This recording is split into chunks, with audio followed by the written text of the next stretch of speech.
અને આમ કથાને મહાત્મ્યના કથાના પ્રવાહને આગળ વધાવીએ ત્યારે પરમ ભગવત શ્રી નારદજી અને ભક્તિ દેવીનો સંવાદ આવે છે. એક વખત સનકાદિક ઋષિઓ નિર્મળ બદ્રિકાશ્રમમાં સત્સંગ કરતા કરતા ત્યાં દેવર્ષિ નારદજી જોયા. નારદજી બહુ ઊંડા ચિંતન કરતા હતા એવું લાગ્યું એને. એટલે નારદજીને પ્રશ્ન કર્યો, કેમ ઊંડા ચિંતિત છો? એટલે બધા શું થયું છે? નારદજી કહ્યું કે હું એક વખત પૃથ્વી ઉપર ગયો અને પૃથ્વી ઉપર ગયા પછી એમાં કૃષ્ણની લીલા ભૂમિ વૃંદાવન પણ ગયો. ત્યાં એક મેં અદ્ભુત દ્રશ્ય જોયું. માણસો બધા આળસુ બની ગયેલા, ભિક્ષાવૃત્તિ ઉપર જીવન નિર્વાહ કરવા વાળા. એમાં ત્યાંથી નીકળ્યો એક તરુણ સ્ત્રી, નવયુવાન,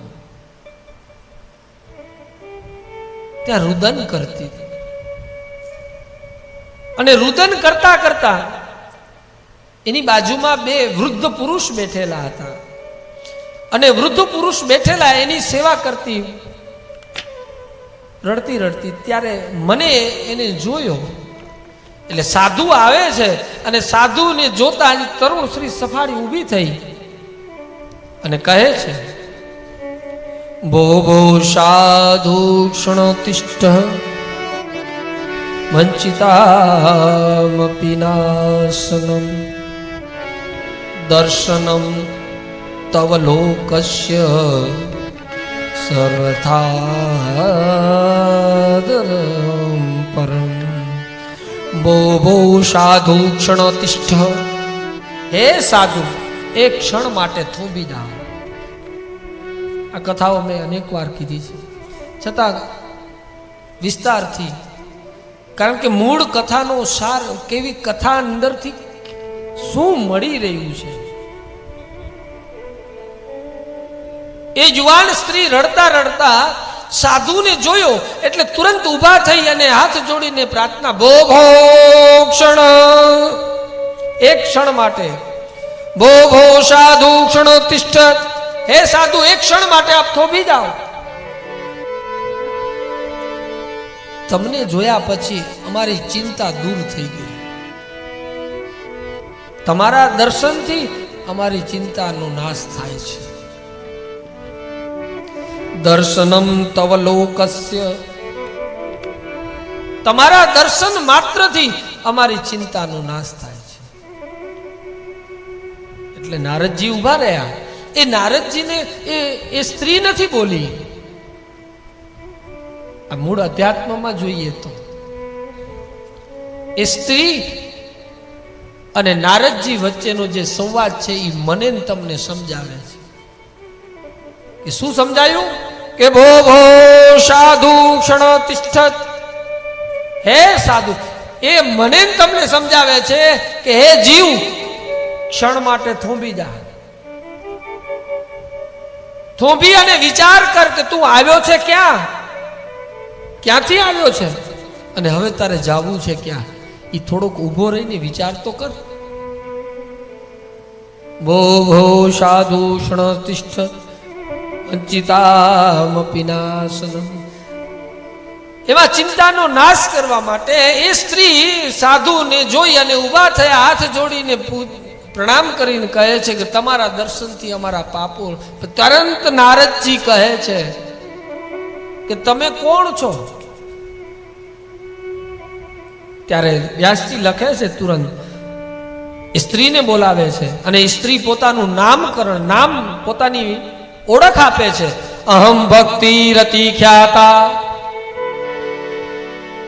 હું ભક્તિ નામથી ખ્યાત છું, એટલે પ્રખ્યાત. આજે મારું નામ ભક્તિ છે.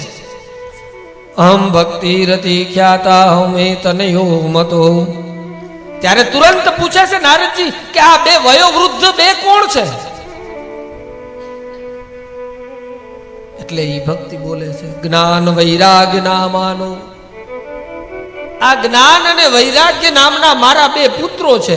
હવે મા યુવાન અને પુત્ર ગરડા, આવું કેમ બને? આને સમજવા માટે એટલે જ કહ્યું છે કે ભાગવતજી એક વિદ્વાનોની પરીક્ષાનો વિષય છે.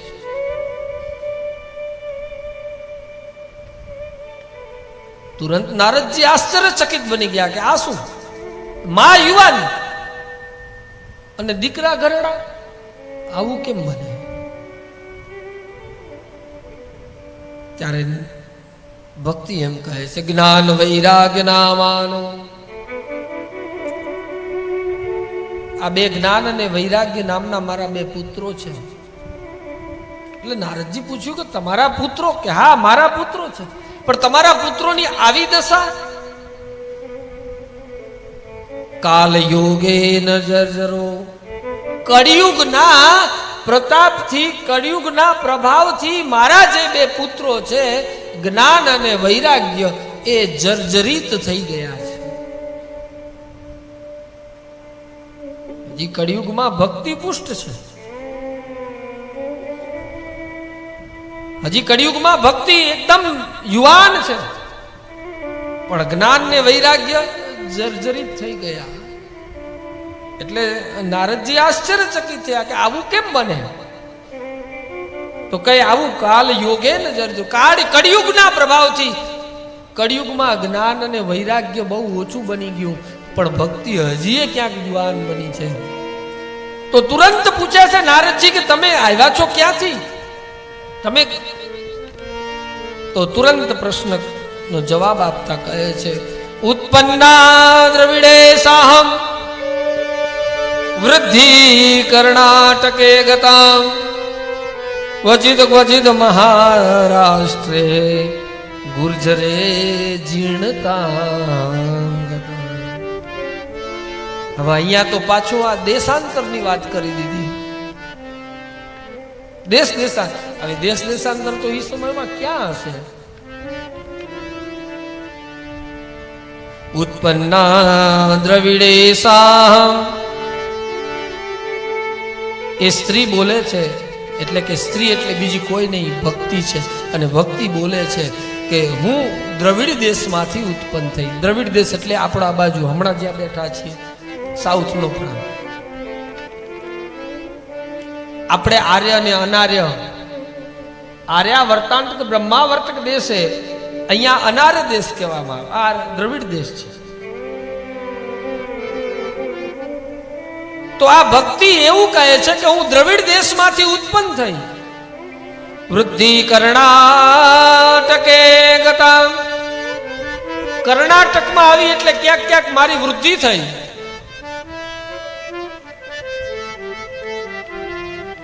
ક્વચિત ક્વચિત મહારાષ્ટ્રે. મહારાષ્ટ્રમાં આવી એટલે ક્યાંક ક્યાંક મારું સન્માન થયું. ગુર્જરે જીર્ણતા. ગુજરાતમાં આવી ને એટલે હું દુબળી પડી ગઈ. પણ ગુજરાતને વેદવ્યાસજીને કઈ ગુજરાત પ્રત્યે અભાવ હતો? ભક્તિને કઈ અભાવ હતો? અને વેદવ્યાસજીની કઈ આટલી કઈ નાની બુદ્ધિ ન હોય, જેને 18 પુરાણો લખ્યા છે. એને કઈ પ્રાંતવાદ થોડું હોય. પણ આ પૂજ્ય કૃષ્ણશંકર દાદાનો અર્થ છે ઉત્પન્ના દ્રવિડે સાહમ. એ તો ભક્તિ દ્રવિડ દેશમાંથી. દ્રવિડ એટલે શું? દ્રવિડ એટલે હૃદય. એ આપણે મેં પહેલા જ કહ્યું કે આપણે અંદર ઝાંખવાની જરૂર છે. અહીંયાથી જ બધું મળે છે, અંદર ભીતરથી જ બધું પ્રાપ્ત થાય છે. પણ અહીંયા વેદવ્યાસજીએ જે લખ્યું છે કે ભક્તિની ઉત્પત્તિ ક્યાંથી છે? કે જેનું હૃદય દ્રવિત થયું છે. દ્રવિડ દેશ એટલે હૃદય. જેનું હૃદય દ્રવિત થયું છે ત્યાંથી ભક્તિ ઉત્પન્ન થાય છે. ઉત્પન્ના દ્રવિડે સાહમ વૃદ્ધિ કર્ણાટકે ગતામ. કર્ણાટક એટલે કર્ણ. કર્ણ એટલે કાન. આ કર્ણાટક રાજ્યની વાત નથી, પ્રાંતની વાત નથી. કર્ણ, કર્ણ સંસ્કૃત શબ્દ છે. કર્ણ, કર્ણ એટલે કાન. એક જગ્યાએ અત્યારે એક વ્યક્તિ સાંભળે છે, એ બીજા 4 કોઈ વ્યક્તિઓને સંભળાવશે અથવા તો કહેશે, ત્યાં ભક્તિ એમ કહે છે કે મારી વૃદ્ધિ થાય છે. કર્ણાટક એટલે કોઈ દેશવાદ, પ્રાંતવાદ નથી. વૃદ્ધિ કર્ણાટકે ગતામ ક્વચિદ ક્વચિદ મહારાષ્ટ્રે.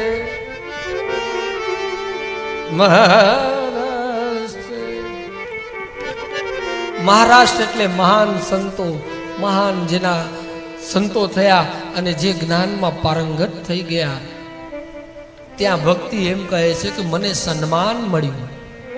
ક્વચિદ ક્વચિદ મહારાષ્ટ્રે. છેલ્લા ચરણમાં કીધું ગુર્જરે જીર્ણતા.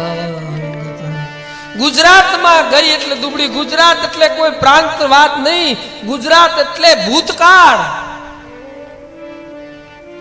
આપણે ઘણી વાર નથી કહેતા, પહેલા તો હું દરરોજ મંદિરે જતો, પણ હવે નથી જતો, હવે મન નથી.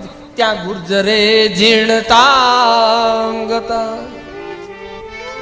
ત્યાં દુબળી પડી ગઈ ભક્તિ. કારણ કે એ દરરોજનું નિત્યક્રમ છોડી અને બીજી પ્રવૃત્તિમાં મંડાય એટલે સમજવાનું કે ત્યાં ભક્તિનું પ્રમાણ ઓછું થઈ ગયું. એટલે અહીંયા વ્યાસજીએ લખ્યું ગુર્જરે જીર્ણતા. ઘણા લોકો કે મને પેલા 400 ભજનો યાદ હતા, મુખપાઠ મોઢે હતા, પણ હવે નથી. ત્યાં ગુર્જરે જીર્ણતા, ત્યાં ભક્તિ દુબળી પડી ગઈ. કારણ કે ભક્તિનો પ્રમાણ છે કે કરત કરત અભ્યાસ. આ જેટલો અભ્યાસ કરતા જાઓ એટલું આગળ વધતું જાય. ગુર્જરે જીર્ણતા. અહીંયા ભક્તિ એમ કહે છે કે કર્ણાટકમાં મારી વૃદ્ધિ થઈ, મહારાષ્ટ્રમાં મહાન જ્યાં સંતો થયા એ સંતોએ મને સન્માન આપ્યું, એટલે કે મહારાષ્ટ્ર. અને ગુજરાતમાં આવી. ગુજરાત એટલે ગુર્જરે એટલે કે ભૂતકાળ. પહેલા કરતો ને હવે નથી કરતો તો એ સમજો ભૂતકાળ બની ગયો. એટલે કહ્યું ગુર્જરે જીર્ણતા. આવા પણ અર્થો થઈ શકે. આ પ્રાંતવાદી વ્યાસજી નહોતા. તો અહીંયા એ ભક્તિ એમ કહે છે.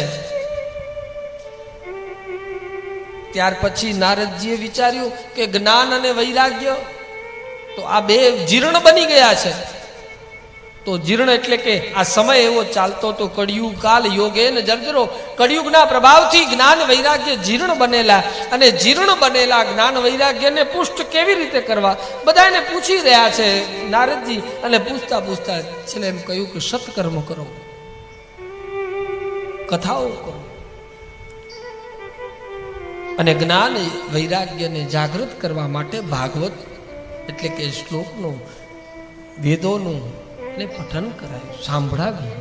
અને એ સંભળાવ્યા પછી જ્ઞાન અને વૈરાગ્ય જાગૃત થયા. અને એ જ્ઞાન વૈરાગ્યને જાગૃત કર્યા. ભક્તિ